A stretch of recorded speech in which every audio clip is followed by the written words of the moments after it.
Sí, estamos grabando. Bueno, Eduardo querido, buenos días. Muchísimas gracias por tu presencia, como te decía antes de comenzar a grabar, por tu generosidad. Y bueno, la temática de estas clases es que primero se encuentren con las personas, con los referentes y después podamos ir a los textos, y sobre todo porque vos tenés mucho que ver con todo lo que tenga que ver con TCC, con el ingreso a la Argentina, a la academia, a la universidad, porque también sabemos que hay por ahí, en la historia de la educación en psicología en la Argentina una tendencia muy significativa, digamos, por el psicoanálisis, y los otros abordajes están haciendo camino todavía y abriendo no solamente puertas y ventanas, sino también generando espacios, y vos sos realmente un iniciador, un pionero de esto. Así que muchísimas gracias y bienvenido. Gracias por la invitación. Buen día. ¿Querés comentarnos un poco tu historia, que también es un poco la historia de TCC en la Argentina? Bueno, yo se los cuento cortito y me interrumpen cuando quieran. A ver, yo voy a dar algunas fechas para que ustedes se ubiquen. Eh, yo terminé la carrera de psicología en la UBA en el año 84. En ese momento, para que tengan presente, en el año 83, con la primavera democrática, hubo muchos cambios en la universidad. La universidad se preparaba para el advenimiento de la democracia. Se cambiaron planes de estudios, hubo un montón de innovaciones, empezó a normalizar la universidad y ya en el 84, cuando yo me recibí, estábamos en gobierno democrático. El, ¿Eso qué hizo? Que el movimiento que dominaba en ese momento el campo psi argentino, el movimiento más vibrante era seguramente el psicoanálisis lacaniano, pero que había existido fundamentalmente como objeto deseado por fuera de la formación, eh, de las carreras de psicología, porque bueno, el gobierno militar tenía como cierto control higiénico sobre los contenidos de la carrera. Entonces las carreras no podían tener mucho contenido psicoanalítico. Y eso, como tantas cosas que hicieron los militares, fue un error garrafal porque terminó revistiendo el psicoanálisis de una cosa así revolucionaria, innovadora y progresista. ¿Sí? Eh, entonces, cuando viene la democracia y cambian los planes de estudios, los psicoanalistas lacanianos pasan a tomar control de la mayor parte de las materias. Mira que ese es un poco el problema de las carreras en psicología, que gente que hace clínica psicoanalítica se hace cargo de materias como psicología de la personalidad, o cosas que en su vida estudiaron, pero que les parecen que son cuestiones menores porque van a ser reemplazadas por la única teoría verdadera que todo lo explica. Y no es una actitud muy científica, pero bueno, ese era el escenario. En el 84 teníamos una cátedra de fenomenología dada por un lacaniano, teníamos una cátedra de psicología de la personalidad que tenía textos de Lacan, por ejemplo. ¿Sí? Entonces, el, cuando yo me recibo es el momento de auge de la expansión del psicoanálisis lacaniano en el ámbito académico, no en el ámbito privado, porque ahí ya tenía bastante prestigio y circulación desde los 70. La gente hace un montón de grupos de estudio, etcétera, etcétera. Bueno, yo empecé a trabajar en clínica y eh, una de las cosas, trabajé en el Hospital Borda, una de las cosas que yo vi a partir de algunos años de experiencia clínica es que los tratamientos psicoanalíticos no funcionaban como me decían que funcionaban. Es decir, mi experiencia personal es que los pacientes en general no respondían demasiado al tratamiento y a veces cuando respondían parecía tener más que ver con las cosas que yo hacía que no podían ser etiquetadas como psicoanalíticas, sino como intervenciones de sentido común en la interacción con cualquier ser humano. ¿Sí? Entonces, el, como muchos otros psicólogos, además, para mí se planteaba el desafío de, bueno, de tener una consulta privada y cómo construir Pero para que se den idea de las diferencias de la época, yo en el primer año tuve 12 pacientes privados. Eso hoy en día sería muy difícil para una persona recién recibida. ¿Sí? Entonces, si ustedes quieren, los dos temas ahí es cómo construir una carrera profesional, cómo tener trabajo como psicólogo clínico. Y el otro punto era eh, esta cuestión de qué pasa cuando intentas atender, cuáles son los resultados. A su vez, a mí me han ofrecido durante la carrera ser ayudante de historia de la psicología y eso a mí me ayudó en varios sentidos. Yo empecé a ser ayudante, empecé como coayudante a los 24 años y eso me ayudó primero porque me armó una carrera académica en un sentido y en segundo lugar porque me obligó a leer un montón de cosas que jamás habría leído y que eran cosas que los psicólogos en Argentina no leían nunca. Esto no lo digo en un sentido crítico, lo digo en el sentido que si ustedes tienen que enseñar historia de la psicología, en general las carreras no se centran sobre las cuestiones históricas, sino sobre los modelos vigentes en el momento, digamos. ¿Sí? Entonces, eso hizo que aprendiera y que leyera de un montón de teorías y de modelos este, que creo que como ejercicio es muy bueno porque hace que uno tienda a pensar los fenómenos desde las perspectivas de otras teorías en vez de pensar esa cosa típica que le pasa a la gente que hace psicoanálisis, que está tan pegada al modelo teórico que confunde los fenómenos que tiene que explicar con las explicaciones que da del fenómeno. ¿Sí? El, Como si Freud hubiera, digamos, digamos, inventado la transferencia en lugar de encontrarse con un fenómeno que se establece cuando uno interactúa con un ser humano con ciertas características en un contexto con ciertas condiciones.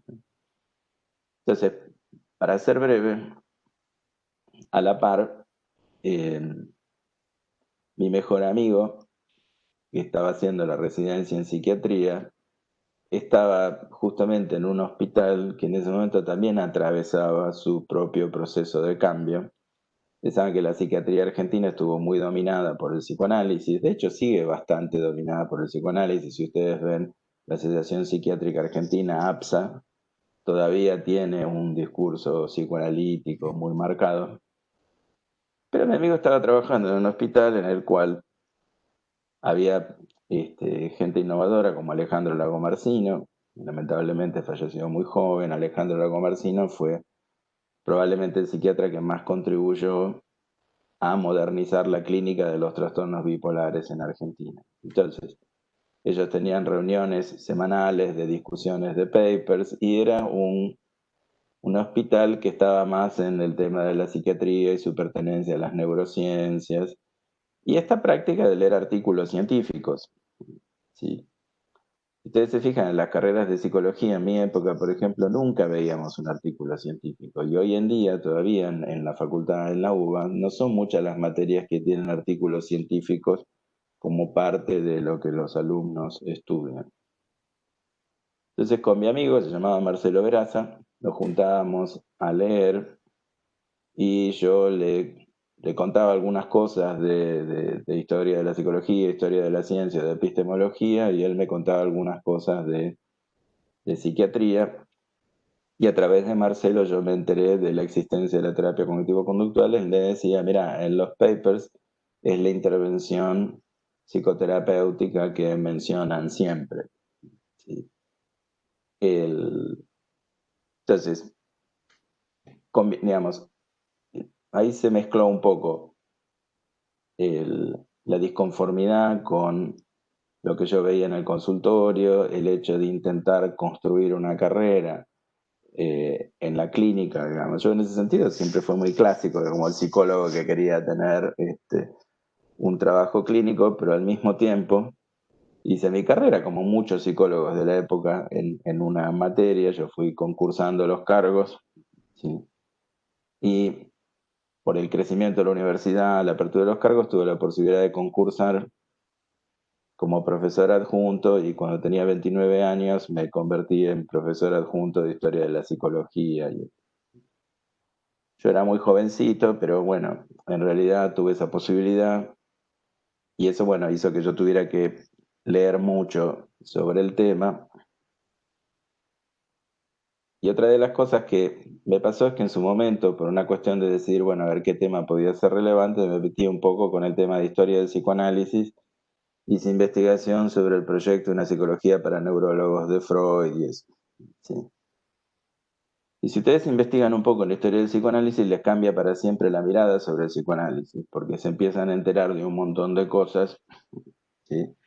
¿Vieron esa frase que dice, si les gusta la ley y las salchichas no miren cómo se hacen? Bueno, Sí. ustedes estudian un poco sobre la historia del psicoanálisis y la obra de Freud, etcétera, etcétera, y eso se encuentran con algunas cosas. Como ustedes ven, mi carrera no era que tenía un sentido, no era una carrera con una definición clara de dónde era, más bien la de alguien que hacía intentos de construir, ¿sí?, una carrera académico profesional sin tener mucha mentoría. Y, bueno, la cuestión es que la investigación sobre el proyecto tiene un poco que ver con lo que yo hago. Primero, para los enfoques neuropsicológicos cognitivos, el proyecto de Freud tiene un montón de puntos interesantes. ¿Sí?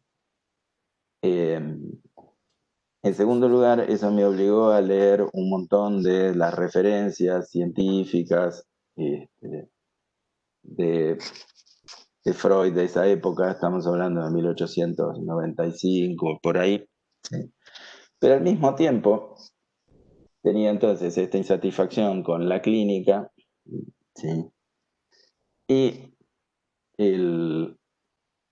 estudiando con Marcelo surgió la idea de ir a estudiar afuera, a algún lugar, tratar de tener una beca para estudiar afuera. ¿Sí? No voy a hacer demasiado largo esto, ustedes interrúmpanme cuando quieran, pero la cuestión es que Argentina venía de recomponer la relación con Gran Bretaña después de la guerra de Malvinas. Y bueno, es una historia un poco más larga que esto, pero mi idea fue ir a buscar formación, irme a Inglaterra a estudiar. Tuve una beca del British Council para ir a estudiar. Y después de muchas averiguaciones y cosas, porque además piensan que no había internet todavía en esa época, ¿sí? Bueno, por lo menos yo no usaba internet y virtualmente nadie usaba internet. Ya había internet en la Universidad de Buenos Aires, pero era más para la gente de computación, etc. ¿Sí? El... Pero bueno, fue más o menos en esos años que yo empecé a usar internet, pero eso fue fundamentalmente cuando llegué a Inglaterra. La cuestión es que, bueno, llegué al Instituto de Psiquiatría. El Instituto de Psiquiatría de Londres es un lugar un poco especial. Ese lugar fue fundado por Aubrey Lewis, un psiquiatra en inglés, y Hans Eysenck, que es el padre del conductismo británico. Eso fue fundado en 1946. Y yo a Eysenck lo veía almorzar cuando iba al restaurante del instituto. Ya era grande, pero estaba en general ahí. Y ese fue el primer lugar del mundo donde psicólogos y psiquiatras se sentaron juntos a investigar para hacer tratamiento de los trastornos mentales. Entonces, además de lo que yo había leído ahí, lo que tenía era una biblioteca que tenía absolutamente todo y tenía acceso a cualquier cantidad de publicaciones y podía sentarme en la biblioteca 8 horas por día a leer lo que se me ocurriera porque estaba disponible. Piensen que eso es antes de Internet, donde uno no era que entraba. Ustedes tienen una ventaja enorme en ese sentido. Uno no podía entrar a algún lugar y leer algo online. Eso recién empezaba. Uno tenía que tener el artículo en... Entonces yo vivía yendo y viniendo los anaqueles de la biblioteca buscando los libros, las publicaciones, etc. Entonces me encontré con que primero un montón de cosas que me decían que no se podían hacer en la clínica, se hacían y funcionaban bien. Yo visitaba distintos equipos de investigación. Los martes tenía una reunión con el equipo que investigaba depresión invernal. Yo fui a estudiar depresión porque me pareció que tenía que centrarme en un tema en particular y hacer la inversa de lo que hacía el psicoanálisis. Vieron que psicoanálisis para la caspa, psicoanálisis para esto. Bueno, en realidad en vez de centrarnos en el método, centrarnos en el tema, en el problema, digamos, a resolver.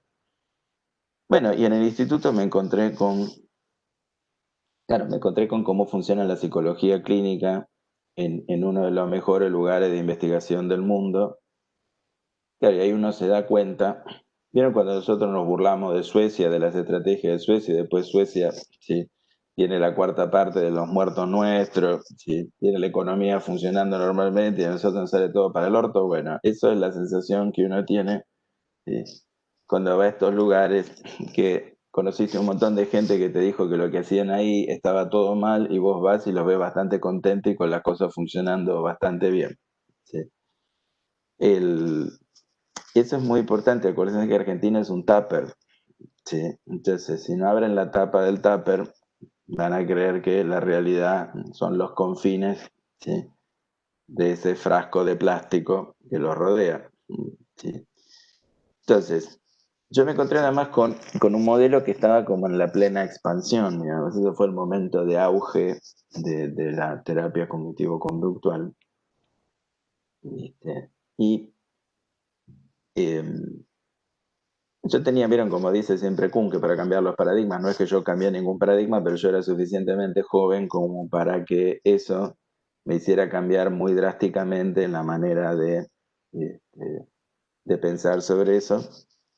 Bueno, volví a Argentina y la facultad me había dado un cargo, me había hecho secretario de posgrado, y eso tuvo una ventaja, primero porque yo económicamente pude reorientar toda la carrera sin depender demasiado de tener, porque nadie me mandaba pacientes, porque ya nadie creía en mí como psicoanalista, ¿sí?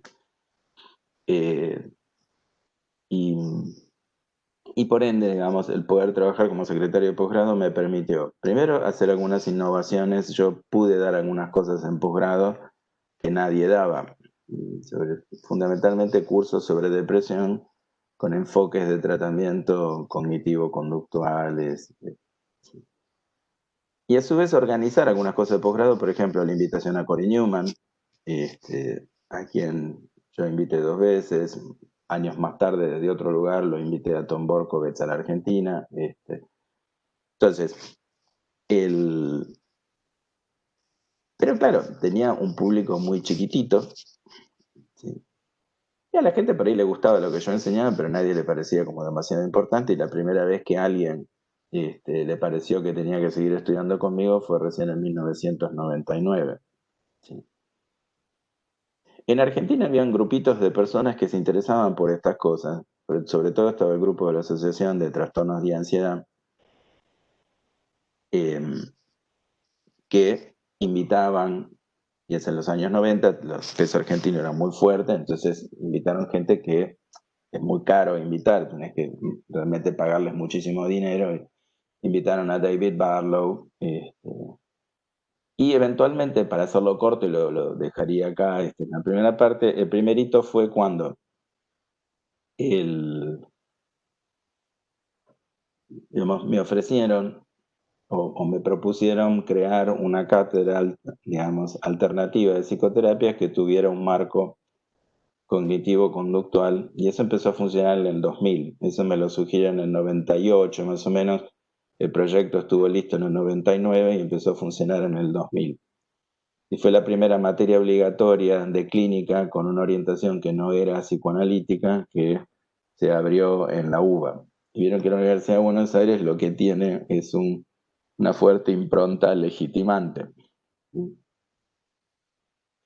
general, los lacanianos lo apoyaron porque no pensaron que iba a ser el dolor de cabeza que después fue, digamos. Entonces, ahora yo pude hacer eso por varias razones, y con esto me callo de este primer periodo. Primero, yo era profesor concursado ya desde los 29 años. Yo en ese momento tenía 39, ya hacía 10 años que era profesor regular.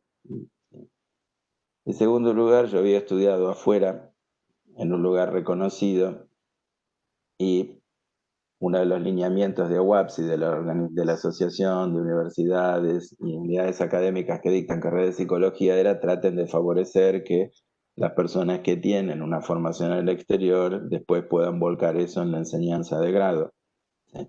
Entonces, también la creación de esa cátedra estaba en línea con lo que se proponía en AWAPS, ¿sí? Después, ¿por qué? también la facultad en esa época estaba intentando crear espacios educativos que tuvieran algún contenido nuevo para innovar un poco sobre la currícula. ¿Sí? Eh, y después porque, bueno, como yo les decía, los lacanianos, toda mi generación, son todos mis amigos, son todos lacanianos y todo eso, bueno, piensen que yo seré el mal, pero por lo menos soy el mal de ustedes. Vieron como que es como uno de la familia, viste, que es delincuente, pero por lo menos es tu primo, qué sé yo, es delincuente, pero no es como otro delincuente, sino que es tu primo. Entonces, este, yo decía, es preferible que me tengan a mí, que por lo menos soy de la familia, que venga uno que Un sea mal fuera. conocido, digamos. Un mal Claro, conocido. exactamente. Lo cual funciona un poco así, la verdad que yo, de verdad que el trato en la facultad en general ha sido amable conmigo, más allá de las diferencias, de las cosas que nos digamos, eso a veces es hasta con los profesores lacanianos de la facultad, es hasta un momento de gracia, digamos, en las reuniones sociales de la facultad. Entonces, una vez creada la cátedra, En sí. esto, Eduardo, qué interesante en tu proceso, ¿no? En realidad no te quedaste con el discurso que afloraba en la academia, primero. Pudiste, digamos, decir, bueno, podrá haber otra cosa, y por otro lado, la relación que creo que está desde temprano muy presente de psicología, el investigador, y a la vez también la importancia de una historia, de otras historias que no se relataban que vos fuiste a buscar para incorporar al discurso también académico como docente para brindar a otros. O sea que también está el investigador, ¿sí? Y también la vocación docente, ¿no? Las dos cosas estaban presentes junto con lo psicológico. A mí me gusta dar clases, eso realmente me gusta. La otra cosa que me dicen que yo soy rebelde. Entonces, cuando la cosa se pone muy institucionalizada, sí, sí, pero eso me pasa también dentro del campo cognitivo-conductual, ¿no? Esta cosa de, este, porque viste, la tendencia a la institucionalización y a tratar a los autores como si fueran rockstars se dan todos los movimientos. Entonces, a nosotros nos pasan las mismas cosas. Sí. Claro, El- de conformar una congregación o una religión. Claro, yo por ejemplo, cuando me hicieron presidente de la Asociación Argentina de Terapia Cognitiva, yo decía, mi lema es por una asociación donde la corrupción sea posible, porque no teníamos un peso. Entonces yo decía, bueno, yo espero que mi gestión culmine generando algo de dinero para que la próxima tenga la opción de ser corrupta, porque esta, digamos, esto. Sí. Entonces, no es que yo piense que nosotros somos mejores y que no tendríamos corrupción y todo eso. Lo que pasa es que cuando sos muy poquito y no tenés dinero es muy difícil hacer esas cosas porque no hay con qué. Sí. Claro. Pero cuando empezás a ver el crecimiento institucional de la terapia cognitivo-conductual, vas a empezar a ver todas las cosas que son humanas, porque nosotros no somos distintos de los psicoanalistas como seres humanos. Sí. Tal Digamos, cual. hacemos algo distinto en el trabajo, pero después somos muy parecidos. Entonces, Y sobre el- todo somos argentinos acá. exactamente. Entonces, Una vez estábamos en un congreso y estaba Francesco Lom, que es el padre de la terapia psicoeducativa para el trastorno bipolar, que es catalán, Antonio Pinto, que trabaja con psicosis en Nápoles, y Nicolai Nicolaidis, que es un griego, un encanto de persona que trabaja con trastorno bipolar, y estaban discutiendo en el Congreso cuál era la sociedad más corrupta, digamos. Sí. Entonces, en un momento, Nicolai me dice, Eduardo, sacanos una foto, y Francesco Lom le dice, cuidado que Eduardo es argentino, se va a ir con la cámara. qué mal, qué mal, qué marketing tenemos, ¿eh? Impresionante. Sí, sí, igual fue con respeto, porque era un cónclave de gente discutiendo a ver dónde los niveles de corrupción son comparables. O sea, Qué entonces, bárbaro. el, a ver, si quieren, para no hacer una exposición tan larga, una vez creada la cátedra, lo que empezó a pasar es que los alumnos por primera vez tenían un discurso que generaba alguna disonancia y empezaron a interpelar a los profesores de las materias psicoanalíticas. Y eso con los años se ha terminado en estas batallas que uno ve en Facebook, en foros como psicólogos y psicólogas argentinas, donde la gente que tiene una orientación cognitivo-conductual se mata con los psicoanalistas, pero piensen lo que tardó eso en, en producirse. La última cosa que yo diría, miren, a partir del 2003 yo empecé a dar clases afuera muy seguido y di clases, sigo dando clases en Europa del Este y participé en entrenamientos en un montón de lugares, pero fundamentalmente en Polonia, después en Lituania, en Letonia. Y ahora, bueno, estoy dirigiendo algún entrenamiento en Paraguay, participo en algunos en Uruguay, voy regularmente a Perú. Eh, entonces tuve como cierta experiencia en ver este proceso del desarrollo de la terapia cognitivo-conductual en el este de Europa, donde se dio un poquito después que en Argentina. Y es interesante cuando uno ve los mismos procesos en otro país porque te das cuenta de qué cosas tienen que ver con tu cultura y qué cosas Claro. tienen que ver con los procesos estos globales. ¿Sí? El, pero para no aburrirlo, digamos, con la cuestión del recorrido fue ese. Además, lo que fue un poco complicado, tenía que armar una cátedra con gente que no estaba entrenada. Entonces yo tuve que armar una cátedra con gente muy joven y entusiasta, no con personas con mucha formación, este, sino que fuera algo razonablemente decente como para poder funcionar. Pero esa etapa fue muy linda, más divertida, mucho más divertida que ahora, ¿sí? Donde todos Después, son doctores. esa comunidad joven fueron estudiantes avanzados que, bueno, estamos hablando de Garay, Lencioni, todo ese grupo, Maero. Claro, Cristian, y por ejemplo, a Guillermo Lencioni, yo lo tuve de alumno en un curso en 1999, un pequeño cursito que me había pedido el centro de estudiantes, y vino ahí Guillermo. Al año siguiente hice un curso donde estuvieron presentes Javier Mandil, Cristian Garay, Guillermo Lencioni, haciendo Guido Corman, haciendo quilombo en la fila del fondo, porque tenían 25 años y tenían un interés parejo entre lo que yo presentaba en el PowerPoint y las chicas que tenían sentada al lado. Sí. Lo cual habla bien de ellos como académicos, porque no era 70% la chica, 30%, sino que era 50 y 50. Sí.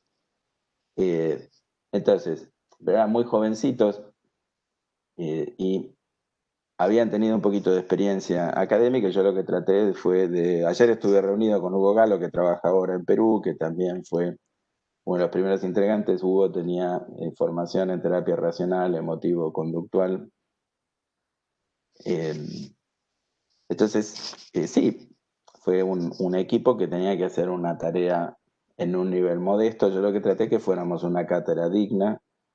Obviamente, después con 20 años de lectura, todos sabemos mucho más que de lo que sabíamos en esa época. Hay un montón de doctorados, hay 5 proyectos de investigación dentro de la cátedra. Sí, lo que hacemos ahora, lo que hacíamos en ese entonces es muy distinto, pero obviamente era más divertido esa época. Claro, sí, sí. También preguntarte por esto, ¿no? Porque aparece estos nombres que juegan papeles quizás distintos, si son apropiados, si son primos, son familiares, terapia conductual, terapia cognitivo-comportamental, terapia cognitiva, y esto de que aparece primera, segunda y tercera ola o 3 generaciones, es una continuidad, son momentos de distorsión. ¿Cómo lo podemos pensar en esa línea de tiempo? Mira, en realidad yo cuando estudié en Inglaterra, yo lo que vi fue el pico de lo que era sobre todo el modelo cognitivo. El modelo cognitivo en Gran Bretaña tuvo mucho énfasis, modelo beckiano sobre todo, era como el pico de popularidad del modelo beckiano. Ahora, yo estudié en el Instituto de Psiquiatría, que justamente es una de las cunas del conductismo británico, pero en el Instituto de Psiquiatría se había dado esta cuestión de Beck, donde en el Instituto de Psiquiatría se trabajó mucho con trastorno obsesivo compulsivo, entonces personas como Stanley Rachman, que habían empezado con un enfoque puramente conductual, después empezaron a incorporar estrategias cognitivas en el tratamiento. Inicialmente el modelo cognitivo fue muy resistido por la gente conductual, por ejemplo, por Eysenck. Es un tema recontra complejo, eso está investigado, pero a ver, Yo creo que Beck tuvo una serie de méritos. Primero, Beck era un médico, psiquiatra, y Beck tuvo una gran habilidad de publicar y la posibilidad de publicar lo que él había investigado en revistas psiquiátricas importantes. Entonces tuvo mucho impacto sobre el mundo psiquiátrico. Piensen que mi amigo psiquiatra es el que me dice a mí este tratamiento y eso. Entonces, eso legitimó mucho la intervención esta en el mundo de la psiquiatría. Ese es un punto.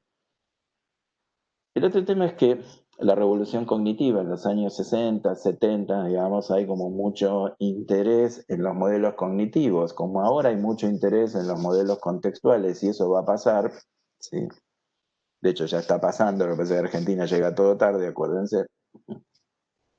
Entonces, el, la revolución cognitiva inspira a Beck un poco, sin que Beck haga ciencia cognitiva, pero inspira una serie de ideas en Beck. Y Beck hace una cosa inteligente, que es mezclar estrategias conductuales con una cantidad de estrategias cognitivas, testear el tratamiento y demostrar que el tratamiento funciona igual que la medicación. En una época en la cual esas medicaciones tenían un montón de efectos secundarios problemáticos. Y por otro lado, hace el estudio de eficacia, y en eso es como la terapia conductual, pero Beck logra una popularidad y alcanzar ámbitos que el modelo conductual nunca habría alcanzado. Entre otras cosas, el modelo conductual es muy antipsiquiátrico. ¿Sí? Entonces, el- en los años 90, como pasa siempre, se empieza a ver todas las limitaciones del modelo de Beck. Y empiezan un montón de, primero, empieza, bueno, a tener más impacto toda la cuestión del conductismo radical, skinneriano, que nunca había aceptado la inclusión de lo cognitivo. Y empiezan a haber estudios sobre depresión a cargo del grupo de Jacobson. Y un poco lo que ese grupo muestra es que si uno hace activación conductual sin hacer ninguna intervención cognitiva, el tratamiento funciona igual. ¿Sí? Pero por supuesto, desde una mirada conductista radical, la conclusión que sacan es que lo único que funciona es la intervención conductual y que todo lo demás no sirve para nada, digamos. Lo de primera ola, segunda ola, tercera ola, eso, olvídense, eso se lo digo yo como alguien que trabajó en historia, eso es un disparate porque el tipo que hace la historia no puede ser el que escribe la historia, eso se llama historia legitimante. Stephen Hayes no tiene ni 5 minutos de entrenamiento en historiografía, ¿sí? Él hace la cosa que hacen los narcisistas siempre, te dice que el mundo, la historia del mundo conduce al presente, que es él. ¿Sí? Lo cual, digamos que lo diga él, a mí me parece entendible porque le conviene, que el resto de la gente se lo crea, me parece, eso es como ir al boliche, que la gente te diga cosas que no son ciertas, vos lo podés entender, pero la mujer no está obligada a creerlo, salvo que le guste mucho el chico. Entonces, esa periodización es muy discutible desde el punto de vista historiográfico, eso mucho no se sostiene. La tradición es la misma, con distintos énfasis. Dentro de, primero, como dice Stefan Hoffman, terapia cognitivo-conductual es el nombre de una familia de psicoterapia. ¿Sí? Entonces, fíjense, de hecho, hay una cosa que para mí lo prueba muy claramente. La gente que busca formación en terapia contextual es la gente que primero hizo formación en terapia cognitivo-conductual. La terapia contextual no atrae a nadie directamente por fuera del campo cognitivo-conductual. Yo no conozco ningún psicoanalista en que se haya puesto a estudiar ACT directamente. ¿Sí? Lo cual me parece que es un indicador claro de cómo son los recorridos. El, y después tiene muchas cosas en común eso con otras cosas humanas, como en vez de ser la vuelta a Freud, la vuelta a Skinner, ¿sí? La idealización del pasado heroico de Skinner. Skinner era un narcisista como Freud. Freud escribió una autobiografía de 50 páginas, Skinner escribió una autobiografía que son 3 volúmenes. ¿Sí?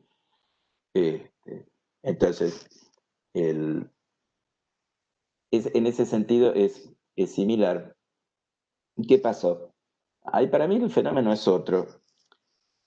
Eh, Primero, sí, es como la misma familia de intervenciones y lamentablemente no es que hay un incremento de resultados muy significativo ni nada por el estilo. hay pacientes que responden mejor a intervenciones contextuales y hay pacientes que responden mejor a intervenciones cognitivo-conductuales clásicas. Énfasis sobre cognitivo-conductual, digamos, cognitivo social, cognitivo lingüístico, metacognitivo, todo eso, bueno, son un montón de modelos. Ese campo incluye, qué sé yo, como 30, 40 psicoterapias distintas, terapia dialéctico-conductual y eso. Ahora, primero, la definición de tercera ola no resiste un análisis serio. Por eso el mismo Stephen Hayes dejó de usarlo, porque lo que integra la tercera ola es muy variopinto, ¿no? No es que es algo homogéneo. Por ejemplo, la terapia focalizada en la compasión no tiene mucho que ver con la ACT, ¿sí? Eso por un lado. El, el otro tema es que eso no tiene nada que ver con la eficacia. Por ejemplo, la terapia de esquemas, que no tiene nada de tercera ola, en muchas situaciones tiene mejor eficacia que la terapia dialéctico-conductual, que es una de las primeras que se consideró así de tercera ola. Ahora, ¿cuál es el punto? Para mí lo que tienen las terapias de tercera ola, contextuales, como las querramos llamar, es que son irresistibles para los terapeutas, ¿sí? Y esto, si ustedes quieren, es mi opinión personal. Los terapeutas no eligen los tratamientos porque funcionan para los pacientes. Los terapeutas eligen los tratamientos en la esperanza de que funcionen para ellos. ¿Sí? Entonces, el caso que tiene más preocupado al terapeuta es sí mismo. Entonces, lo que tienen los modelos ACT o los modelos contextuales es que tienen un atractivo cultural y acerca de cómo vivir la vida para los terapeutas que son irresistibles, ¿sí? Pues si fuera por los resultados para los pacientes, mucho entusiasmo no deberían despertar porque realmente no generan resultados globalmente mejores. Pero tienen cosas, es un poco lo que logró Lacan con el psicoanálisis en los años 60, tomar esta obra de Freud, que olía a naftalina, y contarla de una manera que pareciera algo increíblemente sexy para los tipos de inclinaciones filosóficas de Francia de los años 60. Entonces, Hayes se te afeita el pelo, ya con lo cual ya sos medio budista, ¿sí? Te habla de mindfulness, te habla de valores y todo eso, y eso, por ejemplo, para los terapeutas jóvenes resulta muy irresistible porque pega mucho con muchas cuestiones culturales de la época. Esto en sí mismo no tiene nada de malo. El problema es que hace que la gente sea una vez más bastante ciega a los datos, ¿sí? Eh, y empieza otra vez la vieja cuestión de la idealización, de que hay un modelo que es mucho mejor que el otro. Y lamentablemente no es así, porque sería fantástico que estuviese representado este, una mejoría en resultados. Ahora, cosas que tiene interesantes y eso. Bueno, primero el cambio siempre es interesante porque todos tenemos la tendencia a sentirnos contentos con lo que ya hacemos y pensar que eso es lo mejor y entonces que alguien venga y nos obligue a hacer algo distinto, eso es bueno, ¿sí? A mi edad es muy cansador, pero este, y una vez yo estaba tomando una copa de vino con Stefan Hoffman, vieron que es el autor que escribe mucho con Hayes, y con Bob Leahy, que es un terapeuta cognitivo-conductual muy famoso, y Stefan estaba contando que estaba empezando un estudio para comparar un tipo de yoga y sus efectos con una intervención cognitivo-conductual, y Leahy le decía, por favor que no funcione, que yo no quiero pasar los últimos años de mi vida vestido de naranja haciendo yoga. Sí. Recuerdo esa anécdota, sí, fue interesante. Entonces, ahí ustedes ven el punto. Bueno, si la evidencia muestra que algo funciona mejor en el mundo civilizado, bueno, eso significa que vamos a tener que hacer lo que funciona mejor, aunque no nos guste. ¿Sí? Ahí, Eduardo, en esto, porque los chicos, los alumnos no es que tienen mucha relación con la palabra evidencia. Hablamos de todo este proceso psicoanalítico, obviamente que de lo que menos se habla es de evidencia. ¿Qué lugar ocupa en los abordajes el mirarlo desde la ciencia de la evidencia, hablar de psicología de la evidencia? Porque ellos no lo han escuchado. Bueno, charlemos un poquito de eso, que es un tema así, ese sí es realmente importante. ¿Sí? A ver, varias cosas. Supónganse, tenemos el problema del COVID. ¿Sí? Yo me voy a presentar ahora como voluntario para una vacuna. ¿Sí? Entonces, alguna gente me dice, ¿cómo vas a hacer eso? ¿Cómo te vas a arriesgar? ¿Sí? Entonces yo le decía, bueno, pero a ver, discutamos el riesgo. Yo, ¿qué riesgo tengo de morir de COVID? Es entre el 1 y el 3%. ¿Qué riesgo tengo de tener un evento adverso con una vacuna? En general es el 1 por 1000. Yo miro los datos, yo tengo menos riesgo dándome la vacuna que contrayendo COVID. Entonces, una de las primeras cuestiones es, ¿sobre la base de qué vamos a tomar las decisiones? Si yo tengo que tomar una decisión clínica y tengo que elegir una intervención para un paciente, yo tengo varias opciones. Hacer lo que se me ocurre a mí, que es la favorita de los psicólogos. Vieron que van en Facebook, ustedes van a ver todo el tiempo la gente que diga, bueno, que cada uno atienda como le parece con el modelo que le gusta. ¿Sí? Imagínense si la Asociación de Cirugía dijese que cada uno corte como le parece, que cada uno haga el tajo como se sienta más contento. ¿Sí? Entonces, evidencia quiere decir que ¿por qué no vacunamos a todo el mundo ahora si la vacuna ya está? Porque tenés que hacer 4 fases de estudio para saber si la vacuna funciona, cuánto funciona y si es segura. ¿Sí? De hecho, yo en la fase 1 no me anotaría, me anoto en fase 3, porque en la fase 3 ya hay bastante evidencia de que funciona y cierta evidencia de que es razonablemente segura. Entonces, todo lo que hacemos con el COVID se puede aplicar perfectamente al campo de la psicoterapia. Hay gente que dice cosas absurdas. Sí, Viviana Canosa te recomienda el dióxido de cloro en la tele. ¿Sí? Bueno, una de las cosas buenas de eso es que Viviana Canosa no va a durar mucho tiempo ni en la tele ni en este mundo. Y ella es consistente con su práctica. ¿Sí? Pero el problema es que vos tenés a alguien en los medios de comunicación defendiendo una intervención porque a ella le parece. Uno no sabe muy bien cuál es la formación de Viviana Canosa en estudios de eficacia de tratamientos médicos. ¿Sí?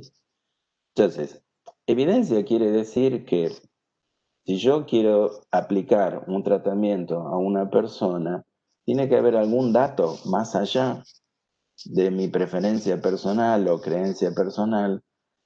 Ese dato tiene que estar obtenido con alguna metodología científica razonable, que sea conocida y que esté expuesta a crítica.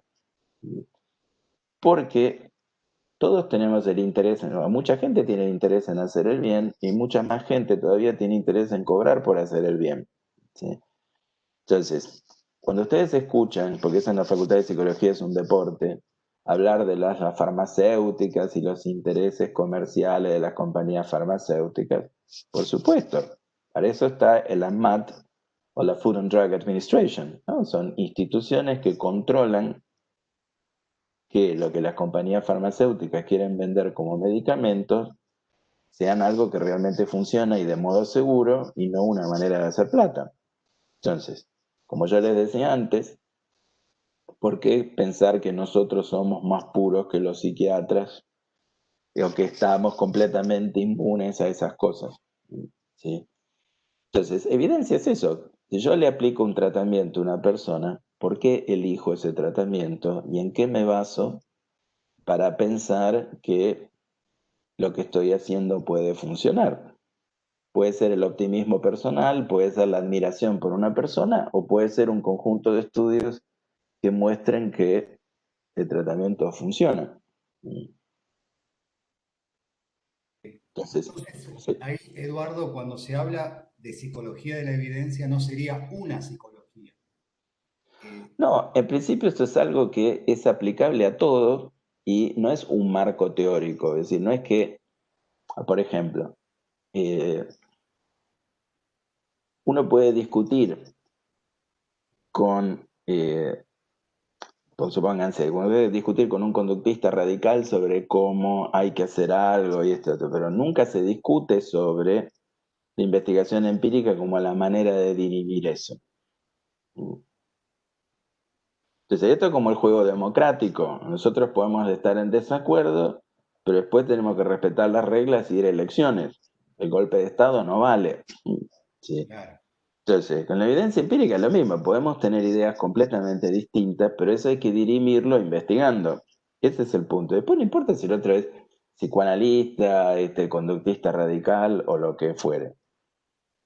Sí. Pero en TCC, en toda la línea histórica, siempre estuvo esta relación con la Sí, psicología de la evidencia. sí. Podemos decirlo así. Justamente es la mejor vacuna contra fenómenos humanos típicos como la idealización de los líderes, el enamoramiento de las intervenciones, el apego. Esas cosas son muy humanas, por eso tenemos que tener protección frente a eso.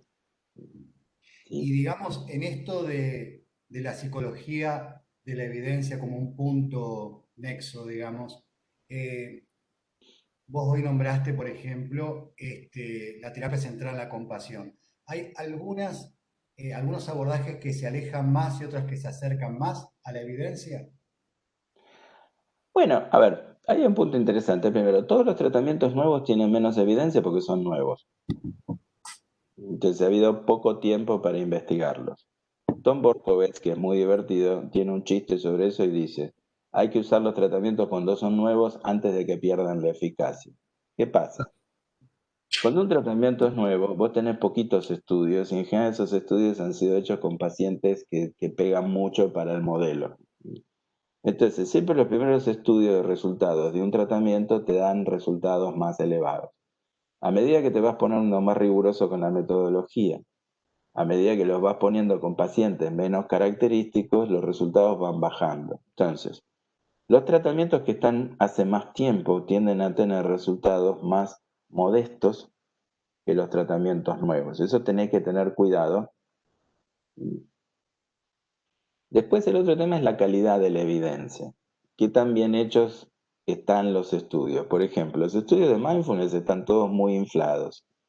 A medida que pasen los años, los efectos de la mindfulness en los estudios empíricos van a ser más modestos.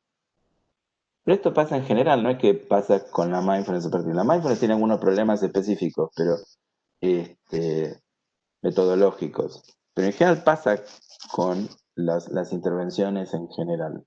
¿Sí? Entonces hay que tener cuidado de cuando uno compara un tratamiento que tiene 200 estudios que muestran que funciona contra un tratamiento que tiene un estudio solo, porque el peso de evidencia es distinto.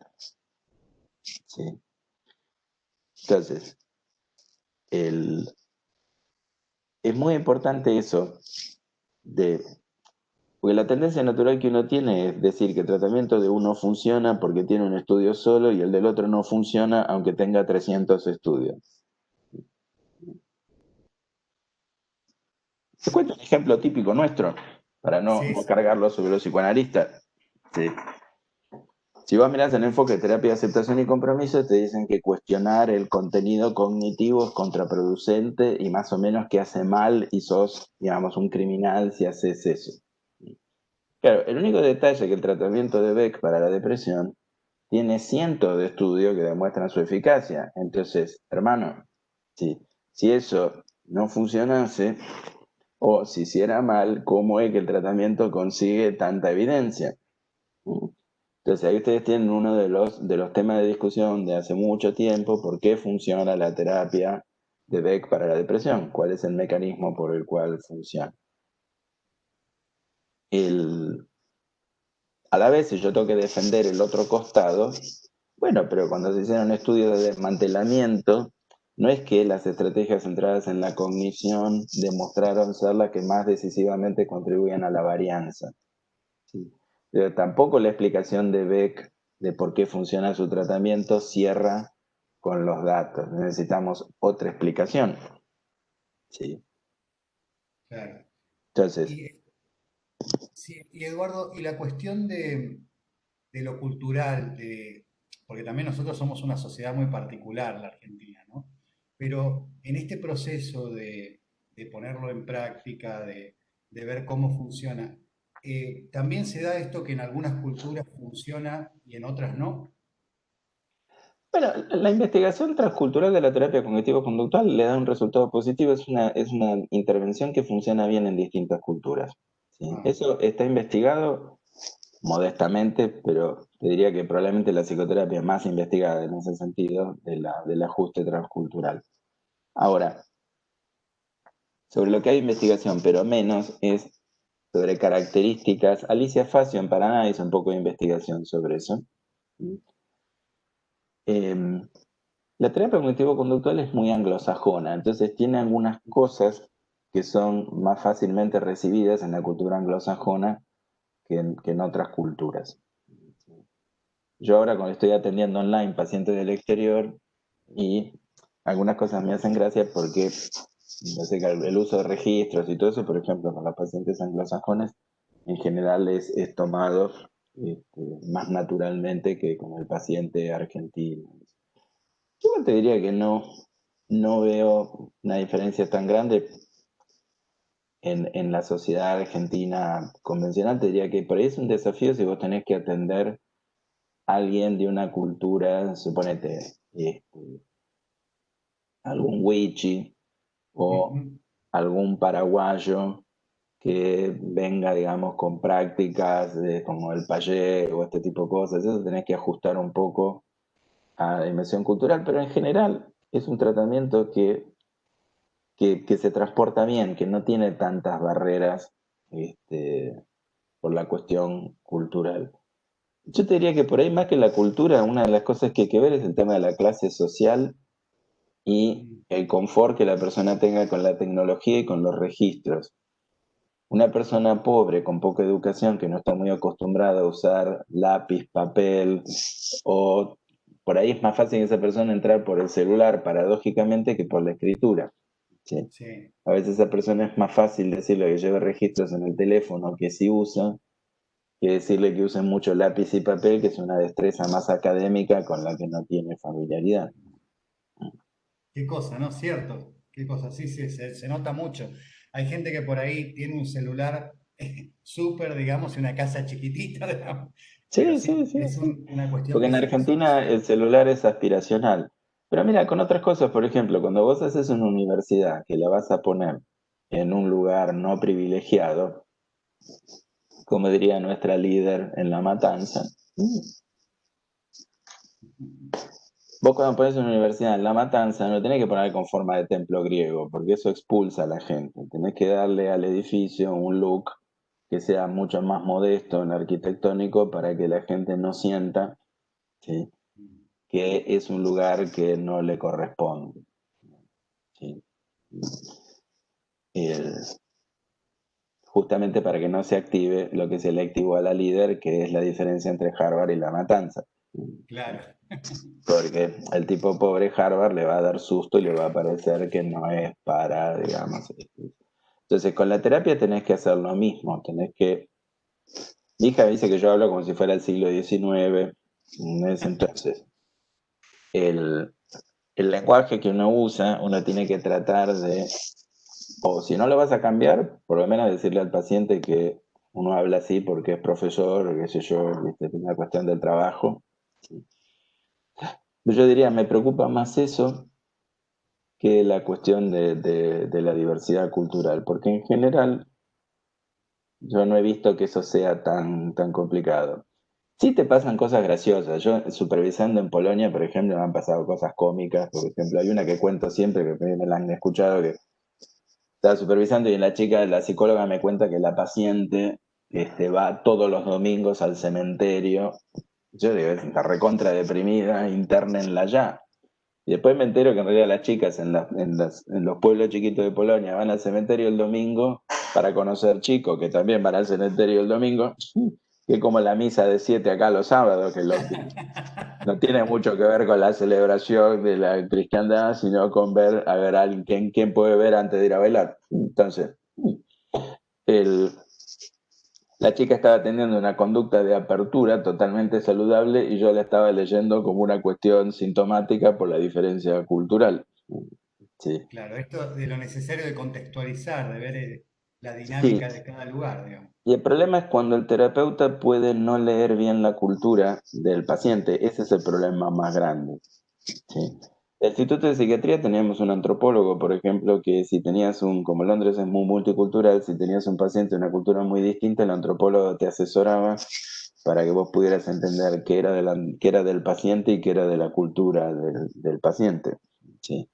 Eso es complicado, tenés que preguntar mucho. Yo tengo pacientes judíos ortodoxos y en general trato de preguntar para entender mejor. ¿Sí? Mm. Y en general los pacientes eso tienen buena disposición, te explican. Sí. Porque si vos mostrás interés, en general la gente eso lo toma bien y está dispuesta a explicarte. Sí, totalmente. Acá, bueno, nos pasa con el mundo guaranítico, digamos, ¿no? Exactamente, claro. Que también tiene todo que atraviesa y está presente, sobre todo si uno quiere trabajar en el interior, digamos. Claro, claro, sí, sí, sí. Y el problema más grande para mí es eso, es decir, que el terapeuta lea al paciente en términos de sus propias creencias y no tener sensibilidad. Si querés los contextuales te dirían esta cosa de dificultad de sensibilidad al contexto típicamente causada por la cognición. Si vos tenés un conjunto de creencias y crees que el mundo entonces tiene que ser igual y perdés sensibilidad frente al contexto cuando te encontrás con alguien que lo piensa distinto. Eduardo, en esto que vos hablabas por ahí de lenguaje, digamos, nosotros cerramos el bloque de posmodernas la semana, ¿no? Colaborativa conversacional, equipos reflexivos, narrativa. Se habla mucho del lenguaje muy relacionado también con filósofos franceses como Foucault, Derrida. Acá se habla, cuando se habla de lenguaje, se traslada la idea de conducta verbal. Esto se mantiene en todo el desarrollo de las terapias de TCC relacionado con esto que ya lo plantea Skinner, o podemos entender de otra manera la idea del lenguaje. A ver, mira, ahí hay todo un tema que es para tratar de ser ordenado. Una de las cosas meritorias, si se quiere, del ACT, de la terapia de aceptación y compromiso, es esto de eh, haber provisto usar la teoría de los marcos referenciales como una manera de explicar la cognición humana con un modelo no cognitivo de procesamiento de información, sino con un modelo distinto. ¿Sí? Es una de las razones por las cuales la terapia es exitosa, porque un psicólogo para crear una terapia tiene que encontrarse con una teoría que no entiende. ¿Sí? Entonces, como la teoría de los marcos referenciales es complicadísima de entender, produce un efecto de fascinación igual que Lacan, ¿no? ¿Sí? El... Ahora, él le da un lugar importante al lenguaje y explica a través de la teoría de los marcos referenciales un fenómeno importante que es la pérdida de sensibilidad con el contexto, que tiene que ver con el programa conductista radical en el sentido de la mejor manera de que la gente cambie es ponerla en contacto con experiencias que la sensibilicen al contexto, o como dice el más sencillo el libro este, Get Out of Your Mind, Get Into Your Life, ¿no? Salir de tu mente, entrar en tu vida. El, esa es una línea por la cual uno puede decir la cognición, el lenguaje son cruciales para la supervivencia, son cruciales para que comprendamos la realidad, pero eso es al precio de un incremento del sufrimiento y el riesgo de la literalidad, el riesgo de la fusión cognitiva, etcétera, etcétera. ¿Sí? Ahora, yo me refería de manera más prosaica al lenguaje del terapeuta, cómo hablan los terapeutas. Entonces, los terapeutas son normalmente de clase media. En Argentina son mayoritariamente mujeres y son progres. ¿Sí? Entonces, el otro día había alguien tan absurdo que ponía en Facebook, hay terapeutas de derecha. ¿Sí? Entonces vos te das cuenta que ese chico está tan orgulloso de su identidad que dice, yo soy bueno, por ende soy de izquierda. Es decir, es una sofisticación política de jardín de infantes, más o menos. ¿Sí? La bondad es la izquierda, digamos. ¿Sí? El mal es la derecha, El digamos. mal a la derecha y El qué diablo. tranquilos que estamos nosotros. Me hace acordar como una vez Guido Corman me dice, Eduardo, no es una tranquilidad saber que practicamos la psicoterapia verdadera. Sí. Mientras que los demás van a arder en el infierno, digamos. Sí. Bueno, entonces lo que digo es, disculpen, un segundito, Sí, sí. que, ah, el, entonces, lenguaje Qué bueno terapeuta que yo se creo, sigan divirtiendo ustedes, ¿no? O sea, que sigan teniendo estos chispazos, porque se los ve, que hay buenos códigos de humor, digamos, entre ustedes. en realidad, a ver, primero hay gente muy divertida en este campo. Tom Borkovets es una de las personas más divertidas que yo haya conocido. Tom era realmente increíble. Hace mucho que no lo veo porque se retiró y es Bob Leahy es muy divertido. Sí. Y además lo que vos decís, sí, efectivamente tratamos de divertirnos en lo posible porque justamente uno de los riesgos en la psicoterapia es tomarse esto demasiado en serio. Es decir, es pensar que el otro come bronce todos los días y que es una estatua de mármol. ¿Sí? Entonces, a ver, yo no voy a cuestionar la obra de Skinner porque diga que Skinner es un narcisista. ¿Sí? Pero tampoco me voy a comprar que la obra de Skinner es maravillosa por lo que Skinner dice de su obra. Claro. ¿Sí?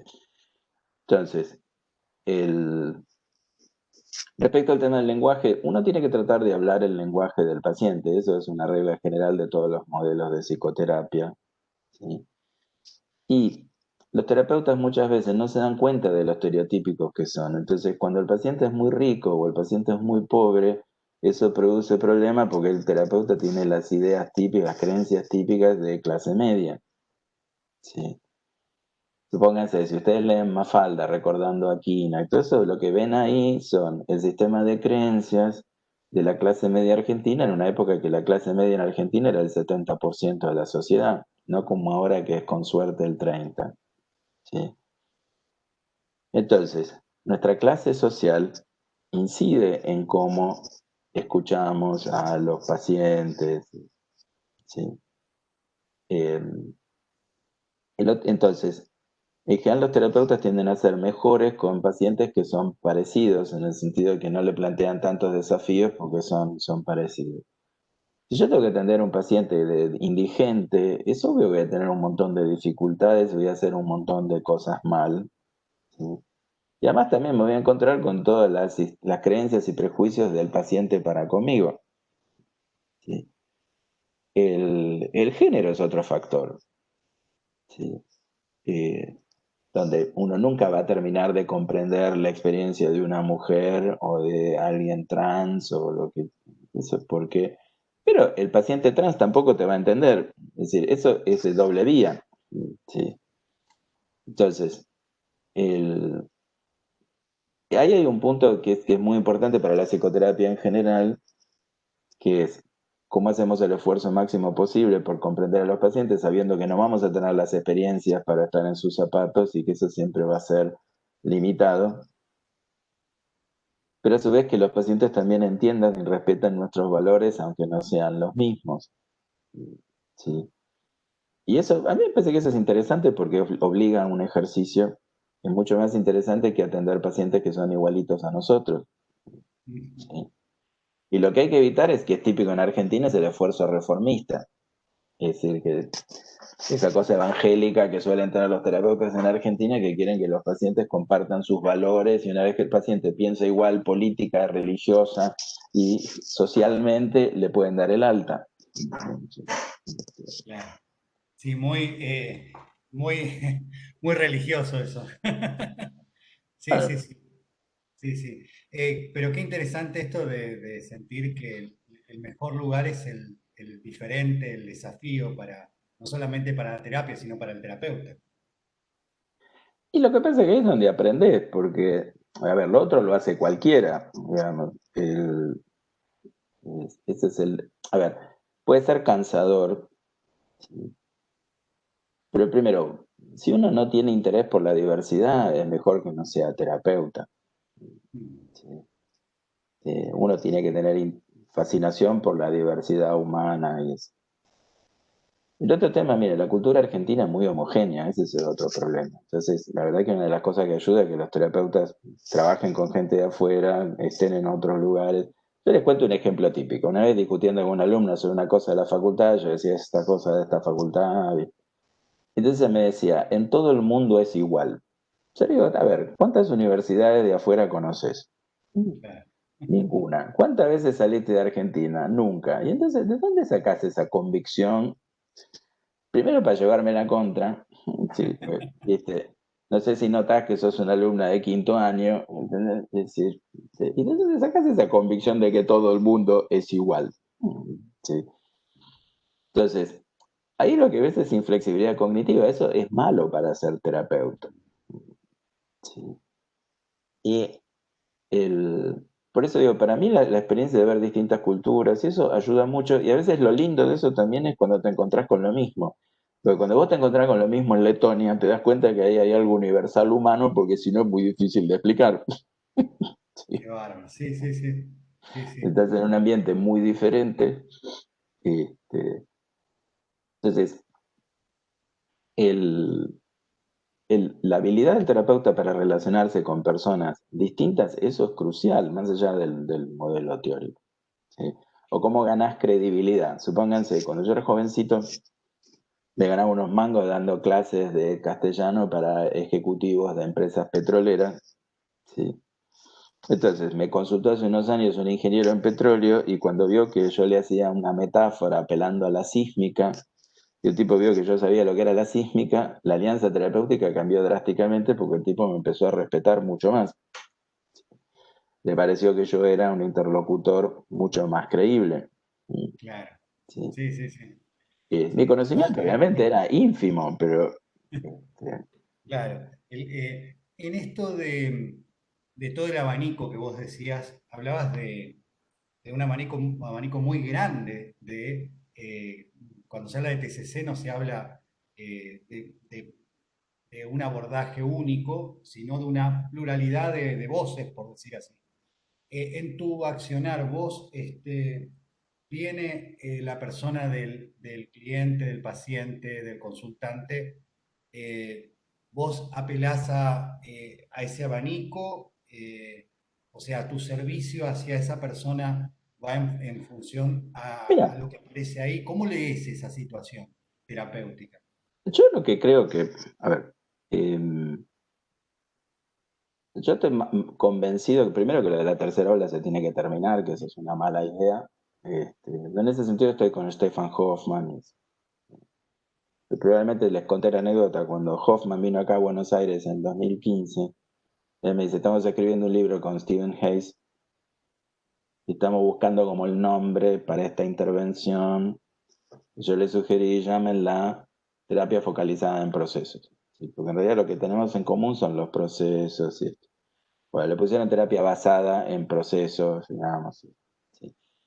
Yo creo que en eso es el camino, digamos, que es, en vez de, porque yo siempre digo que el terapeuta cognitivo y los terapeutas conductuales le dicen al paciente que haga lo mismo, pero después discuten 50 años sobre por qué le dijeron que hiciera eso. El paciente hace lo mismo, pero lo importante no es eso, sino por qué se lo dijiste. Entonces es capaz de librar una batalla que termina siendo de preferencias filosóficas. El Claro, paciente hace lo mismo. Entonces, por ejemplo, yo tengo un amigo que es un gran terapeuta que hace ACT y estaba en Inglaterra una vez en una presentación de unos cognitivos que decían la mejor manera de producir cambio es haciendo experimentos conductuales. Y él decía, bueno, pero eso es lo mismo que la exposición y los otros estaban indignados porque no era exposición. Entonces, eso tiene un punto lindo, que es, los dos creen que el paciente tiene que hacer lo mismo. Lo que pasa es que las razones por las cuales creen eso son muy distintas y están dispuestos a liberar una guerra por eso. ¿Sí? Entonces, yendo a tu pregunta, hace poco me mandaron un paciente con TOC y yo le decía, mira, vos el tratamiento fallido, digo, vos el tratamiento falló porque vos no hiciste exposición, si vos no haces exposición, no hay manera de que esto cambie. ¿Sí? Ahora, yo le puedo decir, vos no hiciste ninguna experiencia que genere aprendizaje inhibitorio siguiendo el modelo de Krask, le puedo decir, no hiciste exposición, o no hiciste experimentos conductuales. Se lo puedo decir de distintas maneras, pero en el fondo el paciente va a hacer lo mismo. ¿Sí? Esta mirada no es tan popular porque el negocio en la psicoterapia es vender un acrónimo. El negocio en la psicoterapia es decir, yo enseño Pepsi, yo enseño Coca, yo enseño ACT, yo enseño DBT. El genérico no es negocio. ¿Sí? Entonces, te diría, mira, depende un poco de los pacientes y no sé si yo soy el mejor representante en ese sentido. Yo trato de pensar más bien cuáles son los procesos que este paciente tiene que atravesar para desarmar esto, para desarmar el circuito, la red causal compleja de patologías. Si ya tuvo un tratamiento, trato de fijarme en qué es lo que no se hizo, que pueda hacer la diferencia. Y la verdad que después mucho no me preocupo sobre cómo se llamaría eso, o si estoy haciendo acto, o estoy haciendo terapia metacognitiva. Lo que trato de no hacer mezcolanza técnica, digamos, no de juntar cosas porque me gustan, ¿sí? Después yo ya estoy grande y entonces obviamente como toda la gente voy a usar más aquello que me ha funcionado, con lo que me siento más cómodo, por una cuestión de entrenamiento, de repetición, etcétera, etcétera, y no necesariamente porque sea la única manera de hacerlo. ¿Sí? Y también yo hoy en día cuando acepto un paciente trato de tomar un paciente que yo crea que yo soy la mejor opción para ese paciente. Si no, busco algún terapeuta que yo crea que pega mejor con las necesidades del paciente. Entonces, para contestarte formalmente, mira, armo una conceptualización y trato de identificar cuáles son los procesos sobre los que tengo que intervenir y hago una secuencia de intervenciones centradas en esto. ¿Sí? Entonces, eh, a mí, por ejemplo, un montón de ideas de la terapia contextual me parecen maravillosas. A mí el libro de Hayes me pareció fantástico, el libro del 99, Terapia de Aceptación y Compromiso. Y eso, ¿sí? Por eso siempre me río con eso. Yo, la primera vez que hablaba de eso, me miraban con cara de por qué tenemos que hablar de esto, y ahora me miran con cara de que vos sos un antiguo que nunca entendiste las novedades de Hayes. Sí. Yo la primera vez que lo escuché a Hayes fue en 1999, justamente le habían invitado a un congreso porque acababa de sacar el libro, este, pero no entendí mucho hasta que leí el libro de él, que lo compré en un viaje a Europa y lo leí. Sí, el libro me pareció genial. Este, eh, y me parece que tiene un montón de ideas encantadoras y esto. Ahora, el,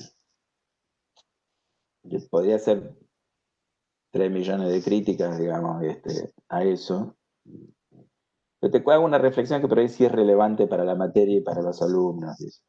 Yo he hecho bastante investigación sobre perfeccionismo. Las intervenciones para perfeccionismo más investigadas son de terapia cognitivo-conductual más clásica. ¿Sí?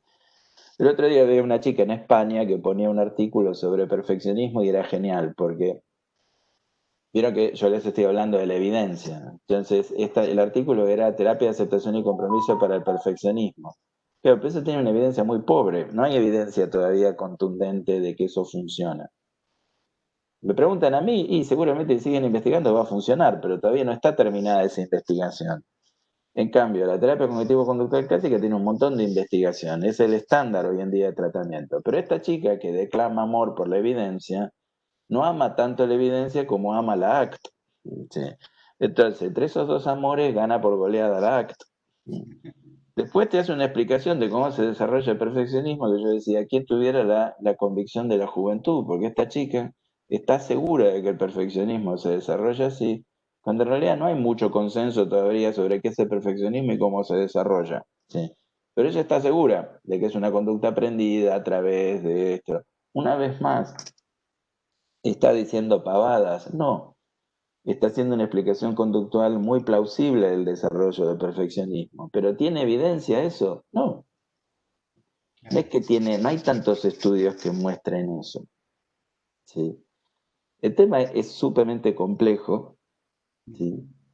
Entonces yo lo que digo es esta cuestión de hay que tener cuidado porque nosotros hablamos de la evidencia, pero después la gente cuando le tocan el corazoncito inmediatamente se olvida de la evidencia y empieza a querer atender el perfeccionismo con ACT. ¿Y qué es lo que estaría haciendo? Estaría haciendo un tratamiento que no tiene mucha evidencia en lugar de usar el otro que sí la tiene. ¿Sí? ¿Por qué? Porque le gusta más. Y ahí también, Eduardo, podríamos relacionar la cuestión de la evidencia con una ética o deontología también en Sí, TCC. y sí, claro. Una de las cosas que nosotros ponemos en el programa de nuestra materia al final es, bueno, las implicancias éticas de esto. Es decir, a ver, si yo no elijo un tratamiento sobre la base de los datos publicados, estoy eligiendo un tratamiento sobre la base de mi preferencia. Claro.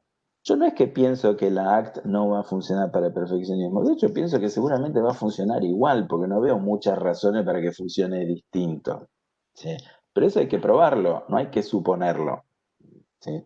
Claro. Entonces, supónganse, la terapia de esquemas tiene mejores resultados que la terapia dialéctico-conductual en muchas cosas. Pero todavía la disparidad de volumen de estudios es grande, entonces eso hay que tener cuidado, porque si yo hago un estudio solo que me da mejor y el otro tiene 50 estudios, bueno, hay que ver si yo hago 49 estudios más y eso se sigue manteniendo.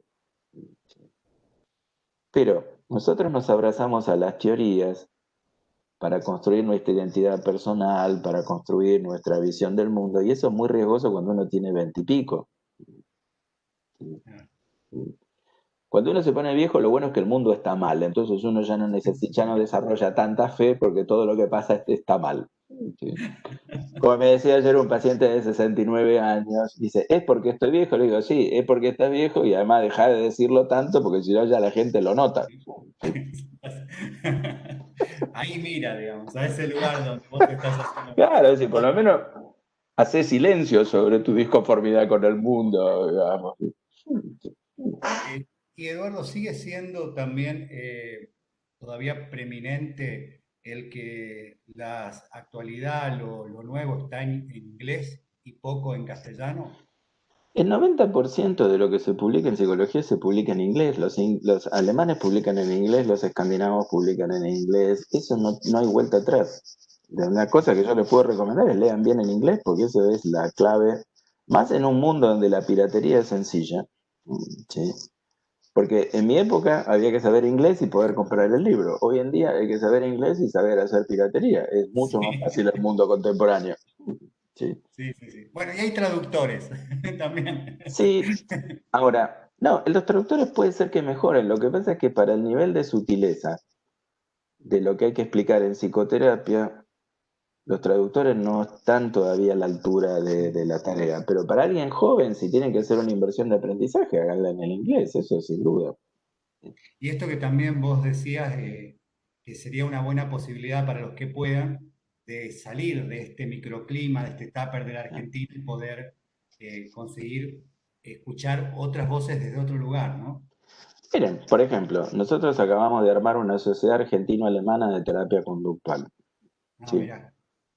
Y ayer me llegó un mail de copiado de la Universidad de Mannheim, donde estaban buscando 5 doctorandos en un tema específico. Entonces, primero, el mundo está globalizado, las redes de investigación son globales. Nosotros vamos a empezar esta semana un estudio que arrancó en Polonia, pero que va a involucrar un montón de países sobre el COVID. Entonces, las redes de investigaciones son globales. ¿Sí? Las oportunidades hoy en día son globales.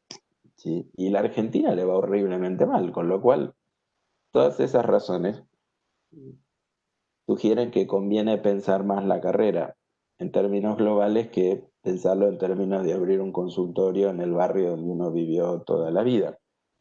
Sobre todo porque para abrir el consultorio en tu barrio vas a necesitar probablemente tener una mirada global. Fíjense en mi caso. Yo vivo como vivían los psicólogos de los años 70 en Argentina, pero porque hice algo muy diferente de todo lo que hicieron los psicólogos de los años 70. ¿Sí? Entonces, a veces para poder hacerlo clásico uno tiene que hacer cosas muy diferentes. El inglés es crucial, poder leer en inglés es crucial. ¿Sí? ¿Quieren usar el traductor? Sí, usen el traductor. Pero si ustedes van a tener una conferencia online, que eso está creciendo muchísimo ahora. ¿Sí? como todo el mundo aceptó la cosa online, entonces hay mucha más actividad online. Pero eso en general es en inglés, ¿no? Claro, Que es la lengua franca que usa todo el mundo. A ver, tampoco es que hablan bien inglés, está lleno de gente que hace exposiciones en un inglés bastante berreta, pero el tema es que se puedan comunicar. totalmente. Es una inversión, en ese caso, para los Sí, jóvenes profesionales. sí, sí, ¿Te parece, totalmente. Eduardo, si dejamos abierto a preguntas que los Sí, sí, sí. alumnos... Vale. Bueno, ¿alguna pregunta por ahí? Los que están... Somos 26, un lindo número. Hola Eduardo, buen día. Disculpa que te moleste Buen con mi día. pregunta. Estábamos debatiendo con los compañeros porque nos quedamos pensando en el caso que contó de que le llegó un paciente con TOC, con tratamiento de TOC fallido y usted está hablando de la exposición. ¿Cómo se aplicaría, por ejemplo, en los casos que son de TOCs? Aunque no hay como una base que siempre se aplica igual en todos los casos, pero más o menos para orientar a los chicos. Mira, el tratamiento de exposición y prevención de la respuesta se inventó en el Instituto de Psiquiatría donde yo estudié. Sí. Había un psiquiatra, Víctor Mayer, que tenía un paciente que tenía terror absoluto a la contaminación. Ese tipo andaba con guantes todo el tiempo y eso. ¿Qué es la exposición y prevención de la respuesta? Por ejemplo, viste que los pacientes no responden a la percepción de algo contaminante. No es que vos le decís, toca esto que tiene COVID. Suponete, yo estoy tocando en este momento la tapa del escritorio. ¿Sí? Pacientes con TOC responden a una intrusión que le dice, apoyé algo del supermercado, acá puede haber COVID, me voy a tocar la cara y voy a contraer COVID. ¿Sí? Entonces, experimentan ansiedad y van y se lavan las manos. Entonces, tenés una intrusión mental no deseada, es la imagen tuya enfermo muriendo de COVID. Eso vos lo tomás en serio, ese es el primer sesgo, le das importancia a eso. ¿Sí? Y en segundo lugar, se prende otro sesgo que se llama responsabilidad inflada, la creencia de que vos tenés un poder que resulta crítico para evitar contraer COVID y si no te lavaras las manos equivaldría a haberte causado el COVID. Eso se llama responsabilidad inflada o excesiva. La ansiedad se incrementa, vos te lavas las manos y cuando te lavas las manos sentís una reducción de la ansiedad y una sensación de control incrementado. Y eso, en términos conductuales, es un refuerzo negativo, ¿sí? Porque la experiencia de ansiedad fue removida por el lavado de manos. ¿Sí? Entonces, ¿cómo desarmás ese circuito? La exposición y prevención de la respuesta es una de las maneras de desarmarlo, pero es la que tiene la mejor evidencia. Y en un paciente con problema de contaminación es la que usaríamos de cabeza. Entonces, vos le planteás al paciente que toque la superficie. Para indicarle eso, vos tenés que estar seguro de que la superficie, razonablemente seguro de que la superficie no tiene ninguna razón para estar contaminada. ¿Se entiende, Celeste? Sí. No le decís que entre a un hospital de tratamiento del COVID, toque todo lo que pueda y después, ¿sí? Porque eso sí tendría un riesgo. ¿Sí? Entonces, exponer al paciente quiere decir que toque eso seguramente va a producir una disparada de la ansiedad, pero que resista por un plazo de 2 horas el ejecutar la compulsión, esto es lavarse las manos.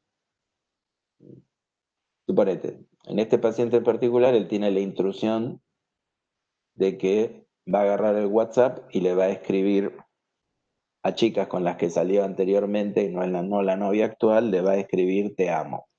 Mi paciente es un tierno. Sí. Y fíjense que tiene estándares muy elevados. Y esto. Entonces, ¿cuál es el ejercicio de exposición? Bueno, agarra el teléfono, abrí la conversación de WhatsApp con esta chica, ¿sí? Y mirá la conversación. Solamente mirar la conversación que ya tenía subió la ansiedad a 10. Tras 14, 15 minutos de sostener eso, la ansiedad había bajado de 10 a 7. Entonces, Si el paciente no ejecuta ninguna compulsión por el plazo de 2 horas, empieza a desarmarse la conexión entre la respuesta de ansiedad y el chat de WhatsApp. Se produce lo que se llama aprendizaje inhibitorio. ¿Sí? ¿Por qué tiene que ser un plazo de 2 horas? Porque si el plazo es más corto, no se desarma eso. Y se te empieza a convertir en una cuestión de reaseguro. No sé si es claro, pero si querés repreguntarme sobre eso. No fue re claro, gracias. Entonces, ¿qué te diría un conductista? Bueno, ahí tenés una manera de cambiar la cognición que no es sobre cuestiones cognitivas, la cambias simplemente con la conducta. Vos también podés intervenir cognitivamente ahí y mostrar cuáles son los sesgos. Uno de los sesgos es la intolerancia a la incertidumbre. El paciente quiere estar completamente seguro de que eso no está contaminado. Por eso se lava las manos chiquicientas veces. Ahora, con cualquier modelo teórico, lo que tiene que hacer es exponerse. No importa cómo lo llames o por qué vos creas que funciona eso. Y Eduardo, después de esa aplicación práctica, ¿se puede, por ejemplo, más en el orden cognitivo, usar las escalas para que él vea avances? Vos podés hacerlo puramente conductual. Yo estoy explicando uno de los tratamientos conductuales más clásicos que hay, que funcionan muy bien. Lo podés hacer. Podés tomarle la escala, pero podés tomarle la escala en términos de intensidad de la ansiedad. Es decir, lo que ocurre es algo que se llama técnicamente violación de expectativa. El paciente ve que la ansiedad baja, de hecho, muy rápidamente si no ejecuta la compulsión. ¿Sí? Ese es el punto crítico que no había hecho con la terapeuta anterior. ¿Sí? La terapeuta anterior se le había pasado charlando de cuestiones cognitivas, pero no había hecho nada que tuviera que ver con confrontar al paciente con eso. ¿Sí? Entonces,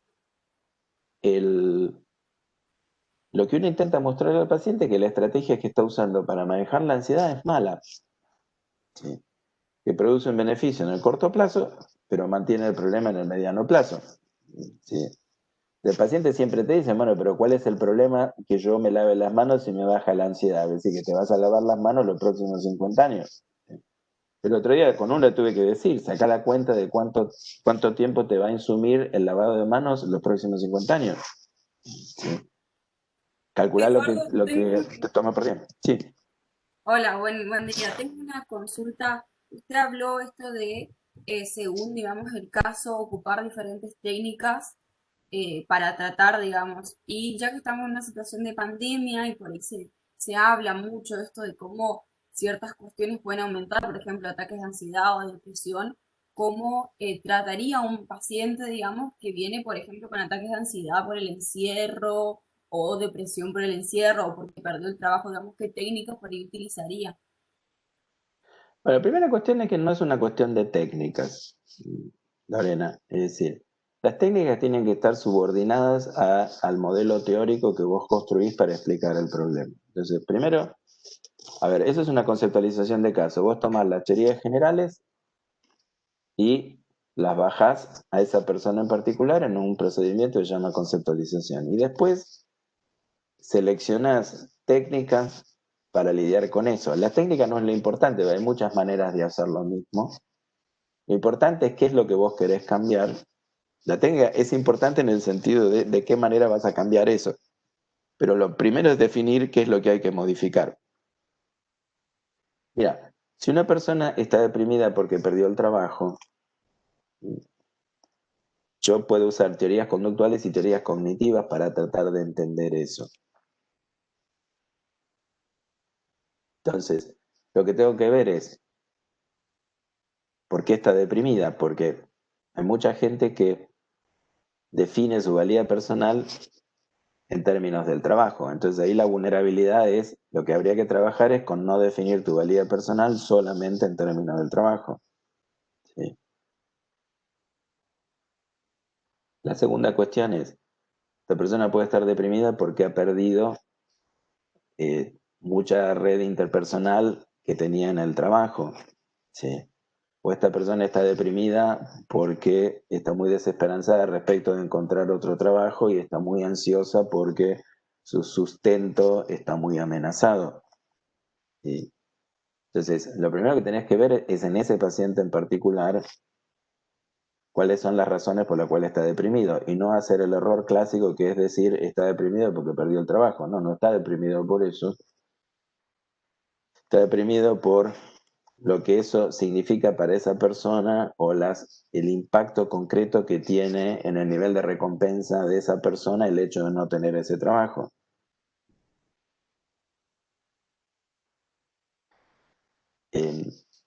Ahora, la pandemia ya se sabe todo lo que genera.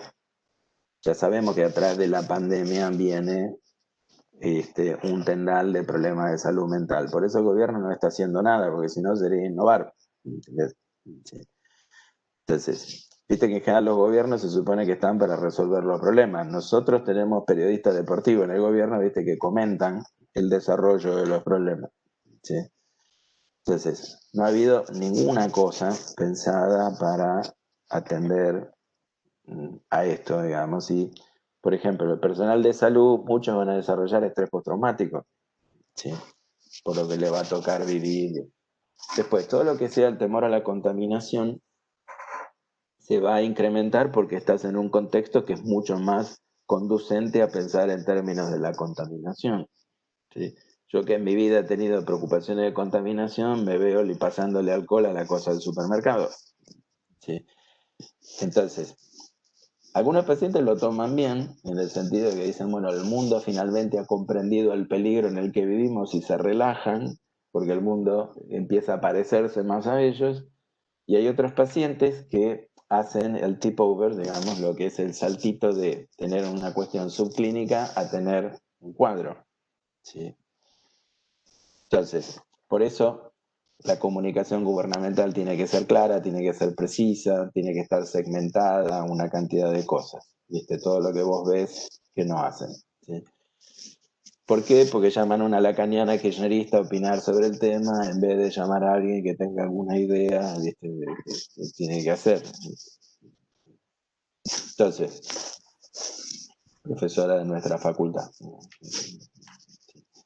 Entonces, que te dice que la incertidumbre está bien.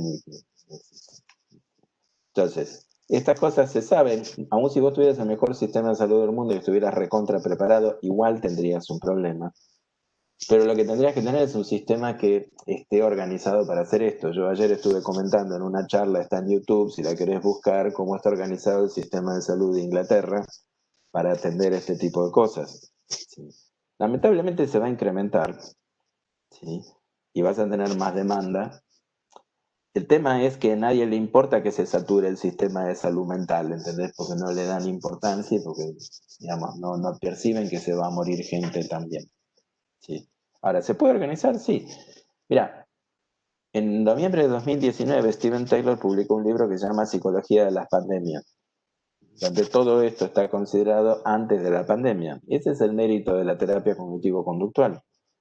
La investigación te permite prepararte para este tipo de cosas. Y ahí está descrito lo que yo te estoy comentando. Steven Taylor es un autor que yo siempre seguí mucho, porque a mí me gusta mucho el tema de ansiedad por la salud, ¿sí?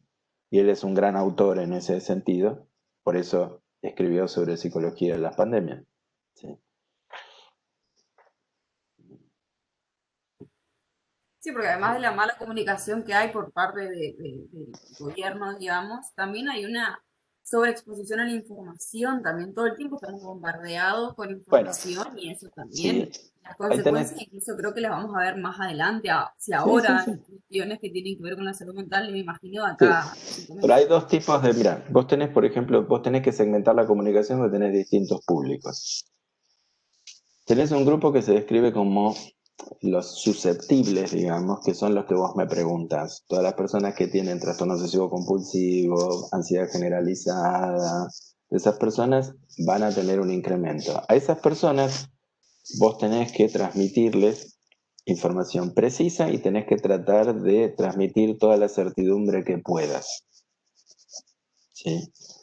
Entonces, por ejemplo, cuando una periodista te pregunta por la angustia de la gente, no la tenés que retar, tenés que decirle que angustia, que el Estado, no sé qué historia y eso. Vos tenés que tener una comunicación Por ejemplo, en mi opinión, Quirós en la ciudad de Buenos Aires es muy bueno comunicando, ¿sí? La información, digamos, es amenazante. Pero tenés otro grupo, que en Argentina y en todos lados es un flor de problema, que en inglés se llaman blunters. El blunter no es tan fácil de traducir al castellano, pero to blunt en inglés es reducir el impacto de algo, ¿sí? Es amortiguar. Entonces, el blunter, ¿qué es? La persona que minimiza el riesgo, ¿sí? Y son todos esos que toman conductas de riesgo, que esparcen el virus con mucho entusiasmo, ¿sí? Porque minimizan la amenaza. Vos tenés un problema conductual acá, o un problema clásico, que es lo que te pasa con las armas de fuego. Cuando a mí me dieron un arma de fuego en el servicio militar, el primer día yo le tenía un montón de aprensión. Pero después de haberla usado durante días y días y el arma no se disparaba, vos le perdés el temor. El arma sigue siendo tan peligrosa como el primer día, pero por el mismo mecanismo por el que funciona la exposición, vos le vas perdiendo el temor. Por eso tenés que vos rutinariamente obligarte a tener la misma conducta con el arma que el primer día, ¿sí? Entonces, los blunters son personas muy susceptibles a que le pase eso. Como el COVID no te enferma y no te mata la mayor parte de los días, vos cada vez te cuidas menos. Entonces tenés que mandar un mensaje que le llegue a eso, pero para eso lo tenés que pensar y lo tenés que enfocar. Tenés que hacer recordatorios de el peligro, ¿sí? Entonces, cualquier persona que sepa de percepción del peligro te puede ayudar con eso, ¿sí? Los lacanianos de eso no saben una palabra, entonces no tienen no es una teoría que te permita ninguna aplicación práctica en ese sentido. Y retar a la gente no funciona.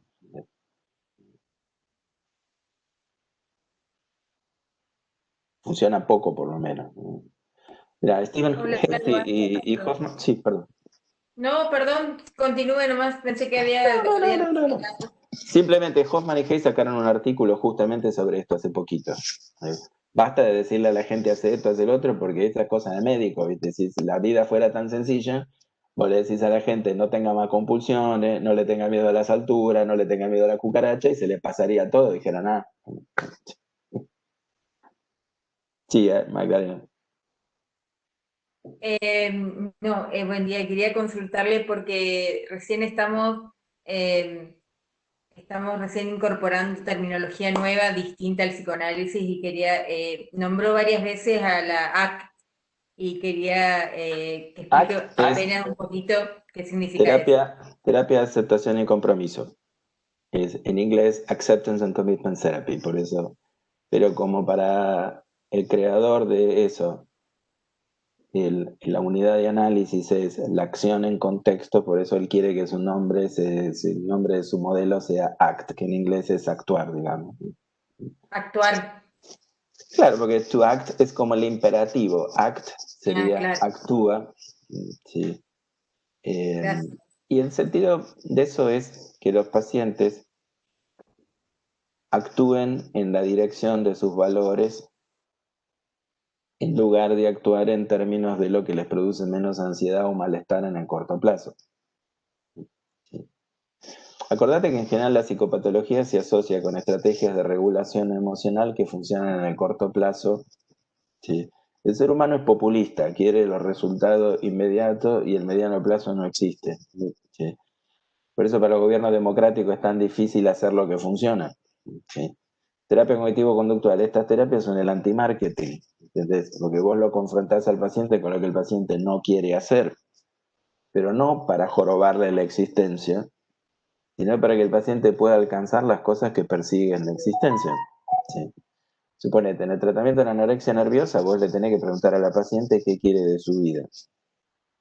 Y una vez que te describe lo que quiere de su vida, vos tenés que hacerle ver cómo tener anorexia nerviosa hace que sea imposible que alcance eso que persigue. Entonces, vos no puedes obligar al paciente a cambiar. Tenés que mostrarle al paciente que si persiste en hacer lo que viene haciendo, va a pasar siempre lo mismo y que abandone la ilusión de que va a alcanzar algo distinto de esa manera. Eso en el modelo ACT se llama desesperanza creativa. ¿Sí? Basta de creer que de ese camino vaya a llegar a algún lado y tratemos de hacer algo diferente.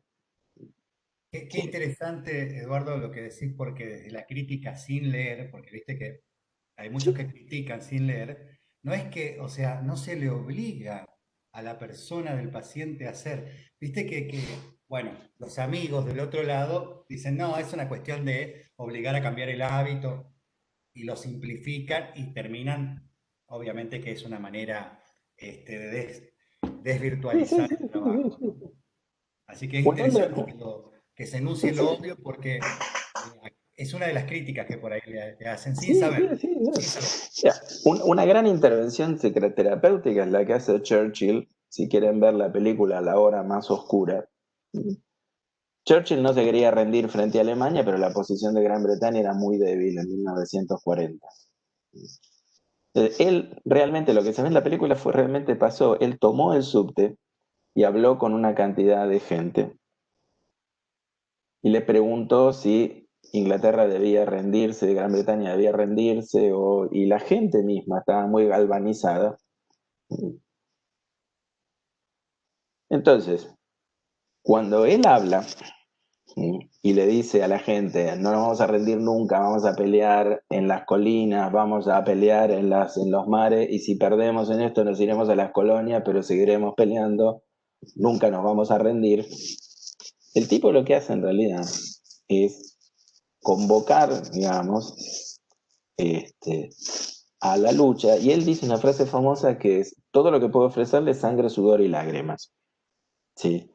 La psicoterapia es eso, ¿sí? Vos al paciente no tenés para ofrecerle una cosa maravillosa, porque si fuera una cosa maravillosa, el paciente ya lo habría hecho. ¿Sí? Lo que pasa es que funciona. ¿Sí? La exposición es desagradable, pero funciona. Entonces, es una ética de lo que funciona, no una ética de lo que hace que sea popular con el paciente. ¿Sí? Entonces, contrariamente a la estupidez que dicen por ahí, que nosotros somos la terapia de la felicidad fácil y estas cosas, eso no, en realidad es lo contrario, es comprometer a la gente con aquello que es necesario hacer, dados sus metas y valores. Pero nosotros no le decimos cuáles tienen que ser sus metas y sus valores. Para decirte de una manera sencillita en la línea de lo que me observaban recién, yo tengo una paciente que le da fiaca usar Tinder, ¿sí? Pero quiere tener novio y eventualmente familia. Entonces yo le decía, bueno, a ver, yo te entiendo, y por mí, si querés, no uses Tinder nunca, ¿sí? No salgas nunca más. El tema es que la consecuencia de tu comportamiento es no tener novio y eventualmente tampoco tener familia. Entonces, yo no le digo a la paciente que tiene que tener familia, siempre le doy un ejemplo. Mira, yo tengo otra paciente que no tiene interés ni en tener pareja ni en tener hijos y nunca hablamos del tema porque ella no tiene ningún interés. Entonces, no es que yo soy un reformador social que quiero a todas mis pacientes casadas y con chicos, ¿sí? Pero si yo observo una discrepancia entre lo que el paciente persigue y lo que está haciendo, mi trabajo es señalarlo solamente porque el paciente me contrató, si no yo me callo la boca. ¿Sí? No, Entonces, y también es sí, interesante esto que vos marcás como camino, que por ahí es obvio, pero hay que decirlo, de que no estás en todo caso enamorado de una teoría. Estás enamorado de tu vocación de servicio, de lo que elegiste como disciplina, que puede ir modificándose en teoría, porque en realidad lo que no se modifica es brindar el mejor servicio, lo mejor posible a esta persona que viene claro. al consultorio. Y si aparece algo que funciona mejor, y bueno, usaremos eso. ¿Sí? Este, digamos, y uno tiene que atender a los pacientes en términos de lo que ellos persigan, no en términos de lo que a mí se me ocurre que tienen que hacer con su vida. Bueno, pero para eso, la formación de los futuros terapeutas no es algo que pueda surgir de una sola lectura. No, no, claro, en realidad, lo mejor que no puede ser es ser muy consciente de las limitaciones de lo que haces, porque uno le tiene que estar recordando todo el tiempo que las cosas que uno hace no funcionan tan bien, porque uno tiende a chancharse naturalmente y pensar que lo que uno hace resuelve todos los problemas, y la verdad es que no. Eso fue la razón por la cual yo sinceramente dejé de atender como psicoanalista. Yo no veía nada en el consultorio que dijera, wow, qué impresionante los cambios que genero. Sí. De hecho, tampoco es que yo vea ahora cuando atiendo gente y decir, qué bárbaro, qué impresionante cómo le cambio la vida a todo el mundo. Sí. Pero si tengo que comparar, esto no es ciencia, esto es experiencia personal mía. Yo tengo que comparar lo que yo veía que pasaba cuando atendía con un modelo psicoanalítico, lo que veo ahora, me quedo 10 veces con lo que veo ahora, ¿sí? Con todas sus imperfecciones. ¿Sí? Pero la psicoterapia es una cosa recontra compleja, que todavía tiene un margen grande de mejoría. Bien, para no quitarle más tiempo de su tiempo precioso que nos brinda Eduardo, una última pregunta, alguien que quiera hacer.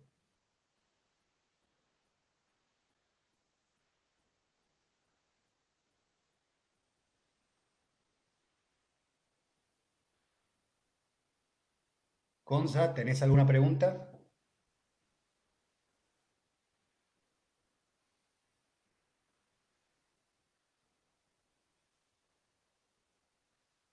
Tener tanta gente joven despierta a esta hora un sábado ya es sorprendente. Ya es un milagro. Aunque podrían ser videos previamente grabados para... Bueno, a ver, yo le digo dos, tres Preocupado, cositas Gonza. para cerrar. Sí. Está tratando de hablar, pero no sale, parece que no sale la. Por ir por el chat. Ah, puede ser por el chat. No se escucha, Gonza. Eh, Pero lo pueden mandar por el chat, si quiere por sí, escrito. si no pueden hablar, pueden hacer la pregunta por el medio del chat, digamos. Entonces la compartimos, la leemos. O parece que tiene problema con la conexión. Este, yo, una pregunta, viste que te decía que venimos con el recorrido primero humanista, después sistémico posmoderno. En lo que hace a aceptación y compromiso y a terapia central a la compasión, ¿es como es una terapia más cercana al humanismo? Tienen, no, las dos tienen, a ver, hay como toda una cosa de los últimos 25 años, 20 años, que tienen que ver con, a ver, primero, con exceder el plano de la psicopatología y ir a lo prosocial, al bienestar. La segunda, con todo este énfasis, esta revolución que hubo de espiritualidad, bueno, eso se ve el tema de la mindfulness y esto. Em, Pero en ambas, a ver, en el caso de Gilbert tiene que ver con que Gilbert es una persona que creció en África porque el padre combatió en la guerra, tuvo un montón de problemas psicológicos como consecuencia de combatir en la guerra, y él se fue a vivir a África de chiquito y estudió en un colegio de sacerdotes texanos y eso, y por eso todo el énfasis en la compasión yo creo que tiene que ver con su historia de vida, de los desastres que puede dejar la guerra, etcétera, etcétera. Ahí hay un tema, digamos. Eso, por ejemplo, la ACT no lo tomó, sino recientemente, todo el tema de compasión. La ACT tomó el tema de la mindfulness como una manera de lidiar con la cognición que no tuviera que ver con el contenido. Sí, en ese sentido de compasión, en el sentido de compromiso, digamos, sensibilidad ante el sufrimiento humano y compromiso en modificarlo, eso sí, claramente tiene resonancias humanistas. Y lo que intentan por ahí, si el clima de época es exceder la mera cuestión de reparación de síntomas. Como dice un amigo mío, esa gente que hace terapia conductual, como si cambiara los módulos de la compu cuando se te quema algo, ¿no? Sacamos la placa de video y ponemos esto, que es como tener como un foco de atención más amplio que la cosa así bien estrecha de los primeros modelos de terapia conductual. Sí. El Bueno, único tema con eso es el riesgo, ¿viste? Que eso siempre nos apasiona a los terapeutas y entonces corremos el riesgo de terminar hablando horas de boludeces de eso. Pero Eduardo, muchísimas gracias por tu tiempo. Abrimos el abordaje en TCC como bloque. Eh, el último aporte, si los que están ya recibidos o los que están por pensar una formación, ¿dónde podrían, digamos, qué posibilidades tendrían para iniciarse en esta formación de posgrado? En este momento nosotros tenemos la carrera, está todo online. Justamente uno de los beneficios de la pandemia fue que se cambió la reglamentación de la UBA, yo creo que eso va a quedar. La carrera de especialización en psicología clínica y terapia cognitivo-conductual de la UBA ahora está completamente online. Si les interesa pueden verlo, pueden preguntarle el mail es cognitivakigan@gmail.com si le quieren preguntar a Julieta, Marina, que son las que les mandan el flyer de información. La carrera está pensada para eso, para que las personas que la cursan tengan lo básico de formación en terapia cognitivo-conductual y estén preparados para seguir la formación solos o en otros cursos específicos, porque efectivamente esto es un terreno inmenso. Entonces, pero que sepan lo básico para eventualmente si quieren dedicarse a DBT o eventualmente dedicarse a terapia metacognitiva o ACT. La carrera nosotros la hacemos en este espíritu de enseñar la familia, Sí, no sí, de enseñar una marca, digamos. buenísimo.